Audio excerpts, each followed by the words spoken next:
Hello, trespassers. Welcome to my home. Welcome to my library. It's story time here at Trespassers Will. And as always, I'm so happy that you've chosen to join me again today to listen to another wonderful story. Today we're going to read a Caldecott Award-winning book, which means, of course, the illustrations are exquisite. Along with the exquisite illustrations, though, this story is exquisite. It comes with a whole lot of heart, which makes it a pure joy to read to you today. I do want to let you know, though, as we're reading through this story, which is an adventure of a little boy named CJ and his Nana, I want you to pay very close attention to where you will find CJ and Nana on the very last page. That illustration will give you all you need to know about why this story has become one of my favorites. Sit back and get comfortable. Today we're going to read Last Stop on Market Street, written by Matt de la Pena, illustrated by Christian Robinson. Here's our title page, Last Stop on Market Street, words by Matt de la Pena, pictures by Christian Robinson.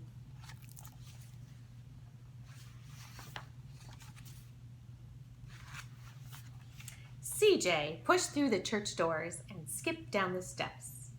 The outside air smelled like freedom, but it also smelled like rain, which freckled CJ's shirt and dripped down his nose.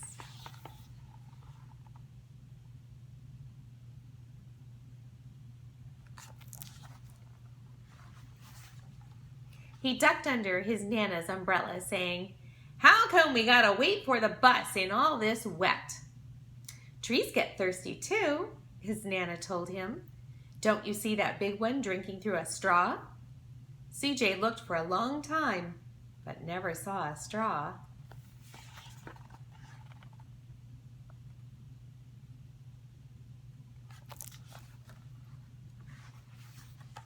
From the bus stop, he watched water pool on flower petals, watched rain patter against the windshield of a nearby car. His friend Colby climbed in, gave CJ a wave, and drove off with his dad. "Nana, how come we don't got a car?"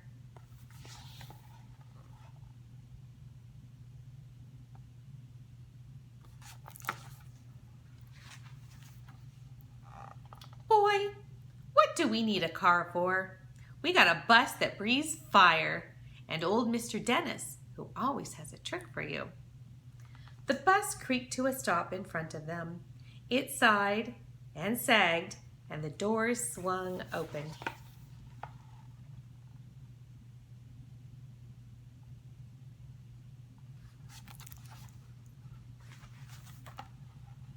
"What's that I see?" Mr. Dennis asked.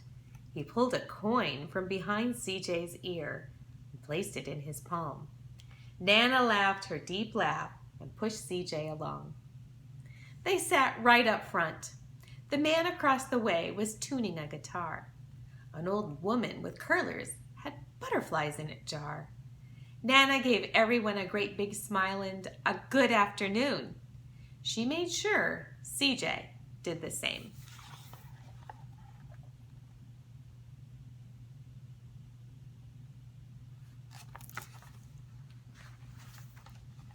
The bus lurched forward and stopped. Lurched forward and stopped. Nana hummed as she knit. "How come we always gotta go here after church?" CJ said. "Miguel and Colby never have to go nowhere." "I feel sorry for those boys," she told him. "They'll never get a chance to meet Bobo or the sunglass man. And I hear Trixie's got herself a brand new hat." CJ stared out the window, feeling sorry for himself. He watched cars zip by on either side, watched a group of boys hop curbs on bikes.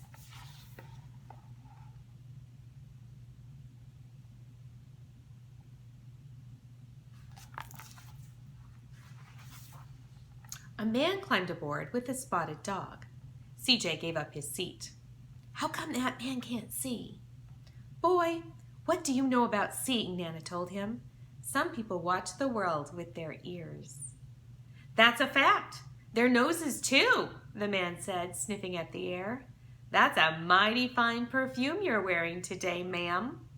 Nana squeezed the man's hand and laughed her deep laugh.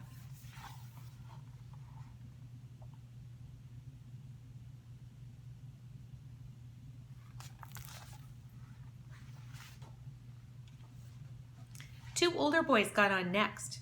CJ watched as they moved on by and stood in back. "Sure wish I had one of those," he said. Nana set down her knitting. "What for?" "You got the real live thing sitting across from you. Why don't you ask the man if he'll play us a song?" CJ didn't have to. The guitar player was already plucking strings and beginning to sing. "To feel the magic of music," the blind man whispered, "I like to close my eyes." Nana closed hers too. So did CJ and the spotted dog.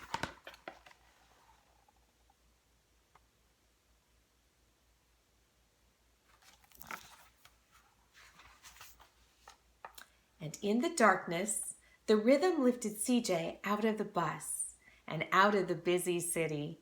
He saw sunset colors swirling over crashing waves, saw a family of hawks slicing through the sky, saw the old woman's butterflies dancing free in the light of the moon.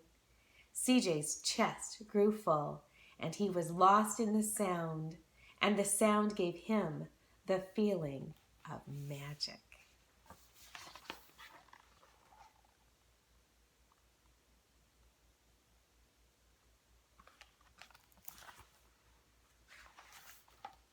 The song ended, and CJ opened his eyes. Everyone on the bus clapped, even the boys in back. Nana glanced at the coin in CJ's palm. CJ dropped it in the man's hat. "Last stop on Market Street," Mr. Dennis called.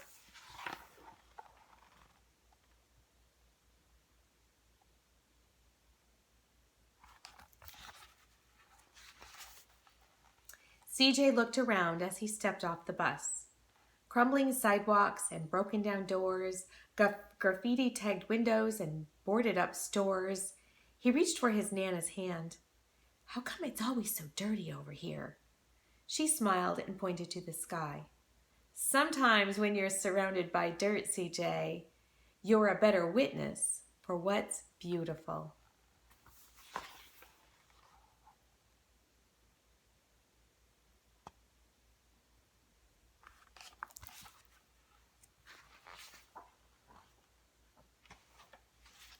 CJ saw the perfect rainbow arcing over their soup kitchen.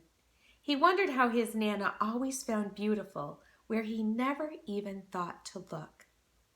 He looked all around them again, at the bus rounding the corner out of sight, and the broken street lamps still lit up bright, and the stray cat shadows moving across the wall.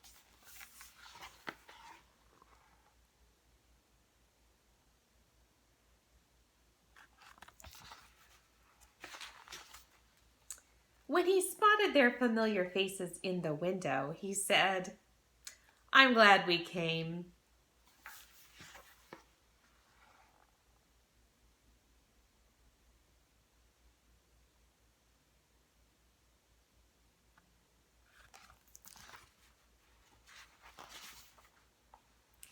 He thought his Nana might laugh her deep laugh, but she didn't. She patted him on the head and told him, "Me too, CJ. Now, come on."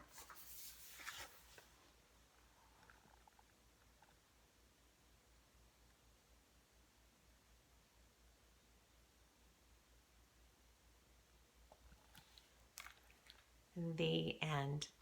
I'm going to hold that last page up again so that you can be sure that you find CJ and Nana in the last page. And think to yourself, what are CJ and Nana doing?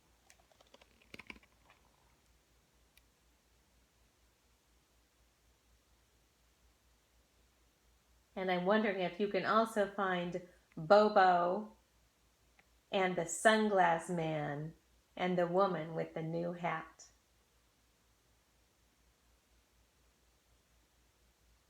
Very nice. And I'll end our story by showing you the front and back cover because I love it when the artist spans the whole book so that you get the whole part of the book together with the front and back cover.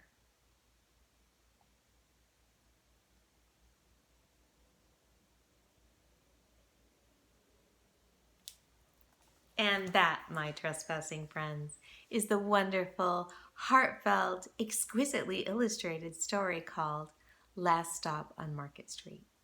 Until we read again, I hope that you find the beauty in all the dirt around you too.